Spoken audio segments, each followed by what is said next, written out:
আপনি কি জানেন আমি একদিন একটি নতুন স্কুলে ভর্তি হলাম, তখন আমাকে ক্লাস টিচার জিজ্ঞেস করলেন এই স্কুলের হেড ম্যাডামের নাম কি।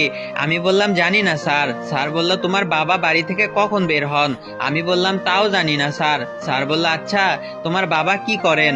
আমি বললাম গাড়ি চালায়। স্যার বলল কত স্পিডে চালায়। আমি বললাম জানি না স্যার। তখন স্যার বলল আচ্ছা বলো তো মুরগি কি পারে। আমি বললাম এইটাও জানি না স্যার। তখন স্যার বলল কাল বাড়ি থেকে এর অ্যান্সার গুলো ঠিক মতো জেনে আসবে। আমি বাড়ি গিয়ে বাবাকে জিজ্ঞেস করলাম বাবা আমার স্কুলের হেড ম্যাডামের নাম কি। বাবা বলল জয়া ম্যাডাম। আমি বললাম তুমি কখন বাড়ি থেকে বের হও। বাবা বলল রোজ সকালে। আমি বললাম তুমি কত জোরে গাড়ি চালাও। বাবা বলল ফুল স্পিডে। আমি আবার জিজ্ঞেস করলাম মুরগি কি পারে। বাবা বলল ডিম পারে। পরের দিন ক্লাসে স্যার বলল আচ্ছা তুমি কি অ্যান্সার গুলো ঠিক মতো জেনে এসেছো। আমি বললাম হ্যাঁ স্যার। স্যার বলল শুধু অ্যান্সার গুলা পটাপট বলো। তখন আমি বললাম জয়া ম্যাডাম রোজ